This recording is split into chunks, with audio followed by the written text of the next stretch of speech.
Hello students. समांतर रेखाओं के बारे में तो आप पहले भी पढ़ चुके हैं। आज एक बार वही सारी चीज़ें रिवाइज कर लेते हैं। ये देखिए, ये दो रेखाएं हैं एल और एम।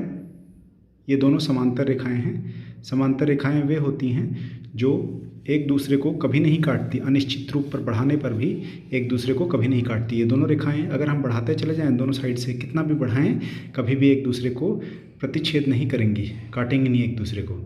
ठीक है। और ये जो है रेखा एन, इसको हम क्या कहते हैं? तिर्यक रेखा, ट्रांसवर्सल, जो काट रही है इन दोनों को, एल और एम को। ये वाली कौन सी रेखा है? तिर्यक रेखा। तो ये 8 कोण आप बने देख रहे हैं, 1 2 3 4 5 6 7 8, ये 8 कोण बने हैं। इनकी किस में बढ़ेंगे, कौन कौन से तरह के कोण हैं ये, और इसमें खास गुण क्या होते हैं? ठीक है। तो सबसे पहले हैं एकांतर अंतःकोण।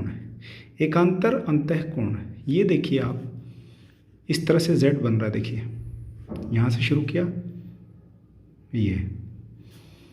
ये और ये कोण इस Z के अंदर इस तरह से आ रहे हैं, 3 और 6, इनको कहते हैं एकांतर अंतःकोण। तो कोण 3 और कोण 6 एक युग्म है एकांतर अंतःकोणों का। दूसरी तरफ से देखें अगर ऐसे, तो कौन कौन से हैं? कोण 4 और कोण 5। तो कोण 3 और कोण 6 एकांतर अंतःकोणों का एक युग्म है। दूसरा युग्म कौन सा हुआ? कोण 4 और कोण 5। ठीक है। ऐसे Z के अंदर जो आते हैं, ये 3 और 6, 4 और 5, कौन से कोण हैं? एकांतर अंतःकोण। ठीक है। और जब दो रेखाएं आपस में समांतर हों तो हमेशा एकांतर अंतःकोणों का युग्म बराबर होगा, यानी कि कोण 3 कोण 6 के बराबर होगा और कोण 4 कोण 5 के बराबर होगा। ठीक है। और इसका विलोम भी सही है, यानी कि अगर एकांतर अंतःकोणों का एक युग्म बराबर सिद्ध कर दें हम, तो वो रेखाएं आपस में क्या होती हैं? समांतर हो जाती हैं। एकांतर अंतःकोणों का अगर एक युग्म बराबर हो जाए तो रेखाएं क्या हो जाती हैं? आपस में समांतर हो जाती हैं। तो यहाँ पे मैंने लिख दिया कौन कौन से बराबर होंगे। कोण 3 किसके बराबर हो जाएगा? कोण 6 के। कोण 4 किसके बराबर हो जाएगा? कोण 5 के, क्योंकि रेखाएं समांतर हैं। और अगर ये कोण बराबर हों तो रेखाएं समांतर हो जाती हैं। दोनों चीज़ें हैं। ठीक है। चलिए, दूसरा होता है संगत कोण या कॉरेस्पॉन्डिंग एंगल्स। संगत कोण, आप ये देखिए, ये तिर्यक रेखा के एक तरफ देखना आपने। ये कोण 1 है पहली रेखा के ऊपर, दूसरी रेखा के ऊपर कौन सा कोण है? 5। तो कोण 1 और कोण 5। अब पहली रेखा के नीचे देखिए कौन सा कोण है? कोण 3, और दूसरी रेखा के नीचे कोण 7। तो कोण 1 और कोण 5 कौन से कोण हैं आपस में? ये संगत कोण। इसी तरह कौन कौन से? कोण 3 और कोण 7। इस तरफ से देखें तो कोण 2 और कोण 6 आपस में संगत कोण हैं। कोण 4 और कोण 8 भी संगत कोण हैं। ये भी वही है, अगर रेखाएं समांतर हों तो संगत कोणों के युग्म आपस में बराबर होते हैं। तो ये कोण हैं जो आपस में बराबर हो जाते हैं। ठीक है। इसके बाद शीर्षाभिमुख कोण भी आप पहले पढ़ चुके हैं। दो रेखाएं आपस में जब एक दूसरे को प्रतिच्छेद करती हैं ऐसे, तो ये शीर्ष है, ये वाला बिंदु। तो इसके आपस में आमने सामने के जो कोण हैं, कोण 2 और कोण 3, ये शीर्षाभिमुख कोण हैं, बराबर होंगे। कोण 1 4 ये भी शीर्षाभिमुख कोण है। कोण 5 और कोण 8 भी शीर्षाभिमुख कोण है। और कोण 6 और कोण 7 ये दोनों भी शीर्षाभिमुख कोण हैं, ये आपस में बराबर होते हैं। ठीक है ना। एक और चीज़ है इसमें, ये तिर्यक रेखा, जैसे ये वाली एन है तिर्यक रेखा, इसके एक तरफ के अंतःकोण, यानी कि कोण 3 और कोण 5, ये देखिए तिर्यक रेखा ये है एन, इसके एक तरफ के अंतःकोण 3 और 5 हैं। इस तरफ देखें तो 4 और 6 हैं। ये हमेशा संपूरक होते हैं, यानी कि इनका जोड़ हमेशा कितने डिग्री होता है? 180 डिग्री। कोण 3 प्लस कोण 5 भी 180 हो जाएगा, और कोण 4 और कोण 6 भी 180 हो जाएगा। ठीक है। तो आइए इन पर बेस्ड आपकी जो अगली एक्सरसाइज है वो करते हैं।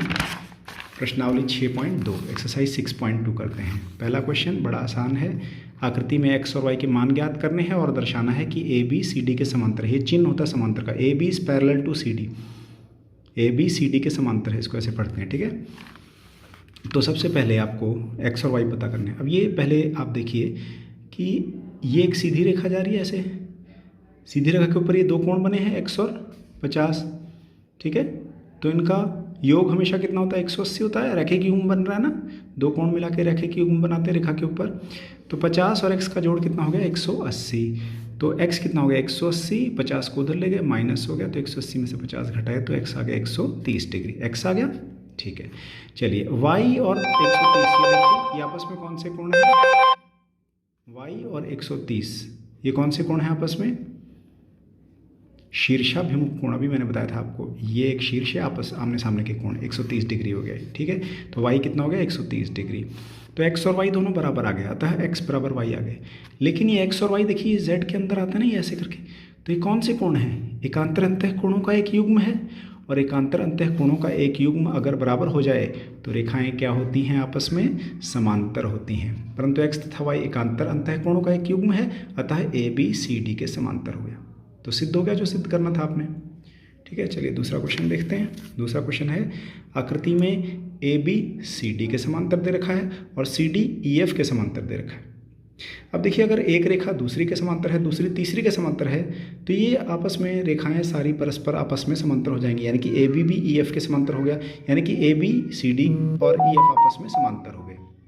वाई अनुपात जेड दे रखा है 3:7, तो एक्स का मान ज्ञात करना है। तो ए बी सी डी के समांतर है, सी डी ई एफ के समांतर है, तो दे ही रखा है आपको, अतः ये तीनों आपस में समांतर हो गई। ठीक है, ये तो मैंने अभी आपको बताया कि एक दूसरे के समांतर, दूसरे तीसरे के, तो पहले तीसरी के हो गई, तो तीनों आपस में क्या हो गई? परस्पर समांतर हो गई। ये तो पहली चीज़ हो गई। अब देखिए, ये वाई अनुपात जेड दे रखा है 3:7, तो मान लीजिए कि y बराबर 3 के है, x तो आप मान नहीं सकते क्योंकि x क्वेश्चन में ही है, तो मान लीजिए y बराबर 3 के और z बराबर 7 के। जब भी अनुपात में होता है तो आप इस तरह से मानते हैं, तो y बराबर 3 के और z बराबर 7 के मान लिया। ठीक है, अब आप अगर आकृति को दोबारा देखें तो ये x और z, क्योंकि ए बी ई एफ के समांतर है। ठीक है, ए बी ई एफ के समांतर है, यहाँ पे आप लिख सकते हैं कि ए बी समांतर है ई एफ के, तो x बराबर z हो गया। क्यों बराबर हो गए? क्योंकि ये दोनों कौन से कोण हैं? एकांतर अंतः कोण है, ये z के अंदर आ रहे हैं देखिए। और z कितना है? अभी आपने माना है 7 के, तो x भी 7 के हो गया। x बराबर z है, तो x कितना हो गया? 7 के हो गया x भी। ठीक है जी। अब एक और चीज़ देखिए, ये एक तिर्यक रेखा आपको दिख रही है। तिर्यक रेखा के एक साइड ये दोनों कोण हैं। ठीक है, तिर्यक रेखा के एक तरफ के अंतः कोण है x और y, तो इनका जोड़ कितना होगा? 180 डिग्री होगा। ठीक है, तिर्यक रेखा के एक ही ओर के अंतः कोण है x और y, तो इनका योग कितना होता है? 180। अभी x और z बराबर थे, तो z 7 के था तो x भी 7 के हो गया, तो x की जगह हम 7 के ले सकते हैं, y की जगह क्या ले सकते हैं? हम 3 के अभी माना था हमने, तो इनका योग 180 है। तो जोड़ के 10 के हो गया बराबर 180, तो k बराबर हो गया 180/10, तो k हो गया 18। तो x z के बराबर, तो x कितना था? 7 के, और k कितना है? 18, तो 7 × 18। ठीक है, तो ये आ गया आपका, तो ये आपने कर लेने हैं। तो आइए आज आपका होमवर्क क्या है वो देख लेते हैं। आकृति में x और y ज्ञात करने हैं। ये x है, ये 70 है, ये वाला कोण y है, ये कुछ नहीं है, ये वाला कोण y है, ये 70 है।